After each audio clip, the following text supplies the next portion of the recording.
Am I the a-hole for pointing out to my ex that this is what she wanted? My ex and I divorced 8 years ago, amicably. She is the one who proposed that we not make the kids switch back and forth for the time being. We'd each spend 2 weeks at the house and switch on and off. She said we'd do this until one of us moved on and got remarried, as obviously that wouldn't be a realistic setup. I agreed, and we'd put it in writing, including that this custody arrangement would only last until one of us got married. We also split rent on an apartment that the other lived in during their off time. All bills have been split evenly between us. Per the agreement, when this ended, we'd sell the house and split the profits, as it's in both our names. Our kids were 6 and 8 when this began. They're now 14 and 16. I have been with my now fiancé for 3 years. We started living together at her place 2 years ago. My ex also started living with her boyfriend, so we gave up the apartment and would still switch off living in the house during our custody time. While our partners didn't live at the main house full-time, they have gotten to know our kids, and everyone gets along. The kids love my fiancé and are excited for the wedding. My ex was happy for us until I spoke to her about putting the house on the market. Suddenly, she got weirded out and said she didn't want to change the arrangement. It was easier for her, and it's nice to have a break from her boyfriend every 2 weeks. I said I get that, but my fiancé and I are getting a new place that's both of ours. The kids are okay with this and are fine with having to switch houses at this point. I offered my ex the option to buy me out, but she can't afford to do that. She kept saying this isn't fair and that she didn't expect I'd ever move on. I asked what if she married her boyfriend. She said she has no plans of remarrying and thought I wouldn't want to either. I just said, well, I am. We've started the process of selling the house, and she keeps trying to get the kids against the idea, but the kids honestly don't care. They've loved house hunting with me and my fiancé. My eldest wants to help my fiancé decorate, as they're close. The kids are also excited to spend more time with my ex's boyfriend, since they'll be living with him and their mom. He's a very nice guy, and they like him. Recently, we got an offer on the house, and my ex was very emotional, which I understood. This was a home we purchased together and raised our children in. I'm emotional to let it go as well, but when we were discussing it, she told me this is all my fault, that she had to sell her children's childhood home.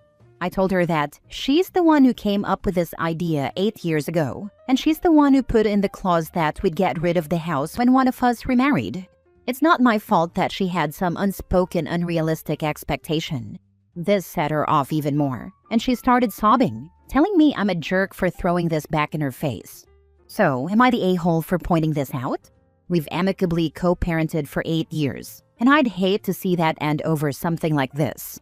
Edit. To those saying she's still in love with you, I honestly doubt it. I think it's more that she has commitment issues, thus why we didn't work out. She didn't cheat, but found marriage suffocating. I don't think there's anything wrong with the guy either. I know he wants to get married. She evidently doesn't. I suspect she's starting to itch for that again. But I've told her to just move out of his place if she doesn't want to live with him and move on. Now for the top comments. Obviously not the a-hole. She set the rules, just doesn't like that they are being enforced now. Her problem is not yours to fix. It sounds like she just doesn't want to live with her boyfriend and his mom. She's not living with her boyfriend's mom, just her boyfriend. But I agree the problem is that she is probably being asked more questions about committing to her boyfriend, which I don't think she wants to do. She likes the existing situation. It gives her everything she wants and she knows she's never likely to be able to get it again. She gets to move out from her boyfriend every 2 weeks. For someone with a commitment issue who finds living with someone else suffocating, it's perfect. The problem is, she's not likely to be able to find a similar situation. But the situation was either going to end now or when the kids aged out. Once the kids were in college or whatever, the house would be sold. There's no way you were going to leave the house there for her to move in and out of every 2 weeks without the kids. So at most, this advanced by a few years, the date by when she would have to fish or cut bait. There's nothing to feel bad about here. She's in the same situation as millions of other adults now. They dealt with it or not. She will or not. Not the a-hole. I don't know why so many people are saying she's probably still hung up on you. In my humble opinion, it seems like she doesn't want to give up the home you guys raised your children in, which is understandable. But it's wild for her to take it out on you, given that it was her idea and that she never expressed a desire to discuss changing this arrangement until it was too late, after she had 8 years to bring it up. For the sake of your co-parenting relationship, maybe talk to her about how you understand that this is hard for her. Sometimes a little understanding is all people need, but you simply can't share responsibility for that home with her anymore.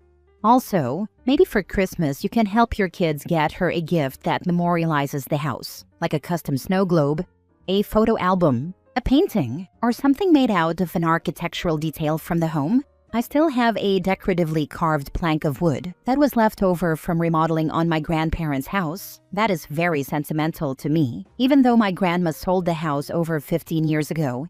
It hangs on my wall. Next story. Am I the a-hole for not willing to take care of my husband with a flu after he refused any care towards me and said I exaggerated my cough when I was sick? I, 35 female, just got over a very, very bad flu. I had body aches, a bronchitis cough, sneezing, fever, etc. The whole time I was sick. My husband, 36 male, had little to no sympathy for me. Not even a single tea was made for me. He still asked me what I was making for dinner and always had this dirty look on his face because the chores weren't getting done. Aside from the housework, I am also the breadwinner of the house with my full-time job. He works 2 or 3 days a week, only for about 3 hours each day, just some context to keep in mind. Anyway, he went on to tell me he felt I was exaggerating my cough when I was sick. He had never heard what bronchitis sounded like, and he accused me of making it more dramatic. He would also get annoyed when I sneezed and told me that maybe trying not to cough would help me. Fast forward a week later to today, he woke up with a sore throat. It hasn't progressed yet, but now he has body aches too.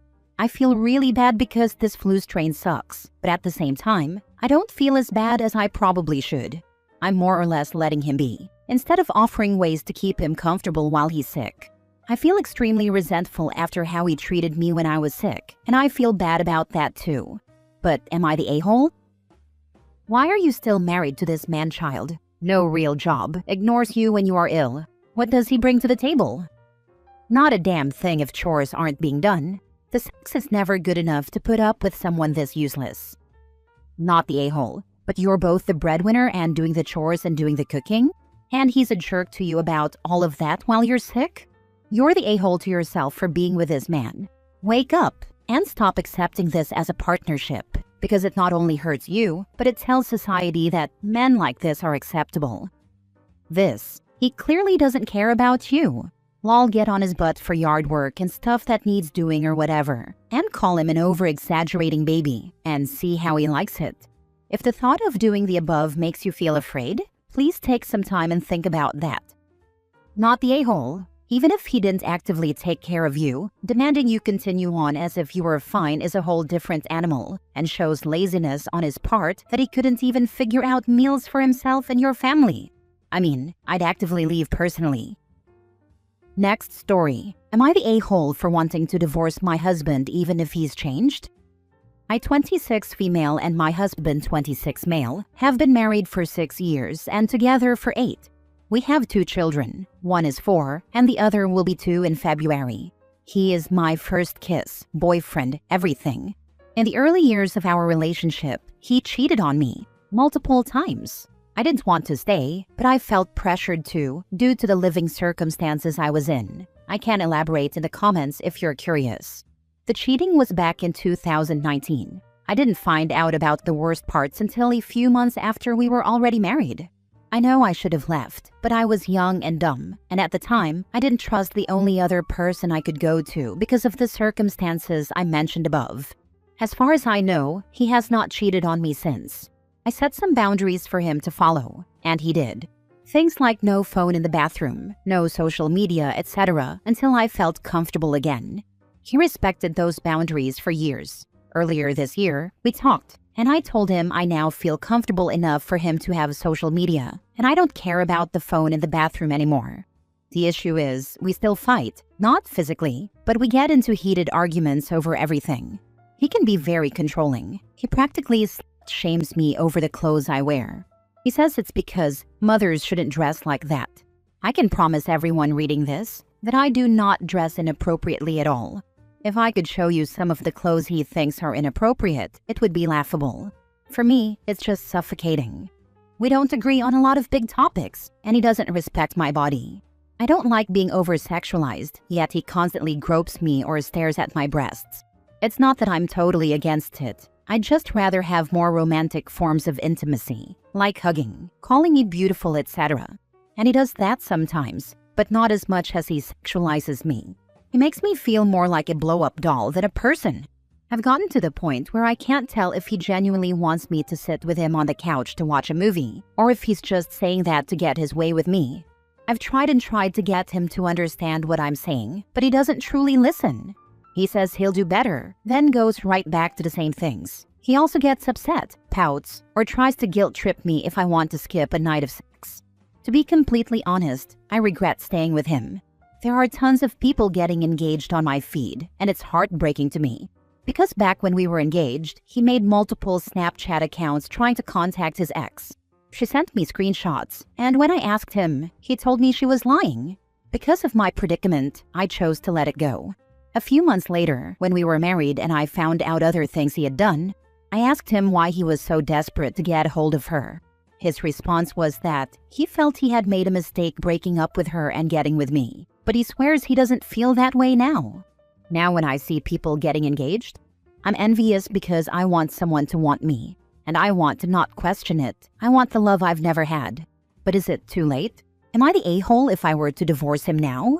Now that we have children, and considering he did respect my boundaries for years? He also isn't cheating anymore. And as for the conflicts and arguments we have, with him being overly controlling, etc., he tells me he's sorry and that he'll change. I just don't know if I want to keep trying to make it work anymore. But he tells me I would be selfish to divorce him, especially because we have kids. And he makes promises that things will get better, which makes me wonder, what if I divorce him and we could have ended up fixing things if I had stayed? My feelings are telling me to divorce, but I don't know if that's a mistake. I saw a video recently that said if someone pisses in your water, adding sugar doesn't remove the piss. No matter how much sugar your husband is adding, you've still got a glass of piss water, not the a-hole. Yes, I know exactly what video you're talking about. Honestly, OP, you should have left as soon as he cheated the first time while dating. But then you forgave and stayed, okay. But when he told you he made a mistake breaking up with the ex and getting with you, could he have made it any clearer? But he swears he doesn't feel that way now. He's using the kids as a manipulation tactic. And also, why would you actually have children with this man? How do you know he's not cheating now? What exactly did he do before you got married that qualified as cheating? Just trying to get a hold of the ex, or actually physically cheating on you with multiple women? I had no one to go to, no family, no money. I lived with him and was unsure how to leave. If I could go back now, I would definitely have left. And because he stopped cheating and promised me change, I was willing to hope for the future. I thought maybe we could be happy. I know now that's not a possibility. Even if he's not cheating, we just don't go well together. Whatever your relationship is with your husband is what your children will emulate.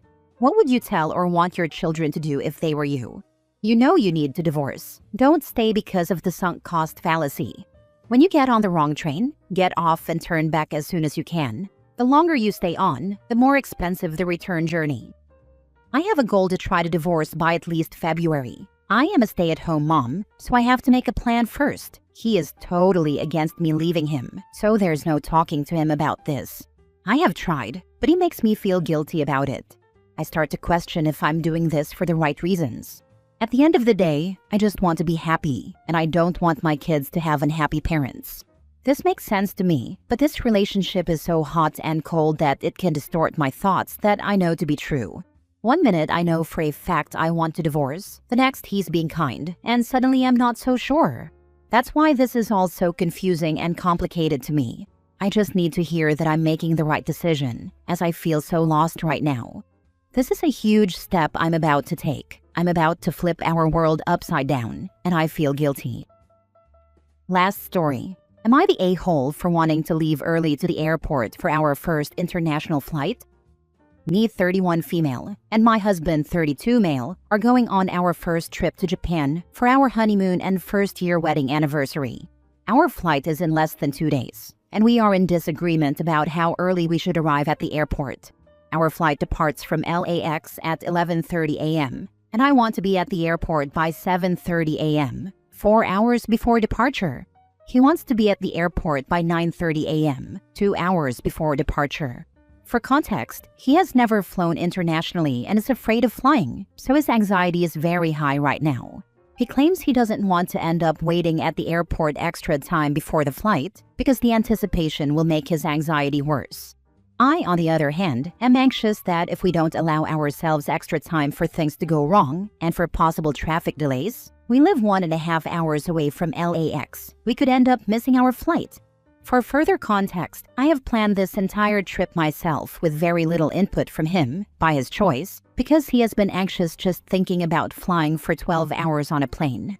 I researched, purchased the tickets, booked hotels and excursions, prepared the itinerary, and arranged for our ride to and from the airport. I am adamant about arriving 4 hours early due to the stormy weather forecast, government shutdown chaos, possible traffic delays as we approach the Los Angeles area, and also to allow time to eat breakfast and relax before the flight. He says I am selfish, an a-hole, and that I don't care about his anxiety for possibly making him wait at the airport for a longer time before the flight. Am I the a-hole? No a-holes here. It's recommended you get to the airport about 3 hours before an international flight. I'd compromise and do that instead.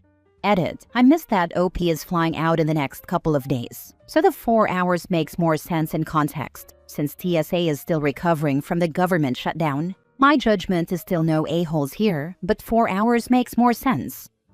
Not with LAX. With LAX, you go in as early as you can go, because even that way, you'll end up running to make it, and your flight will leave late on schedule. I'm not a frequent flyer, but I flew in and out of LAX earlier this year. Worst TSA screening process. Still had to take off shoes, take out liquids, even had to take food out of my bag. Took forever, and that was before the shutdown. Can you stay at an airport hotel the night before your flight so you are very close to the airport? Don't have to worry about traffic and he can chill in the calm room a bit later in the morning? I live in San Diego County. This is what my friends do. Many of the hotels offer discounts for parking and will shuttle you to the airport. It takes so much stress off.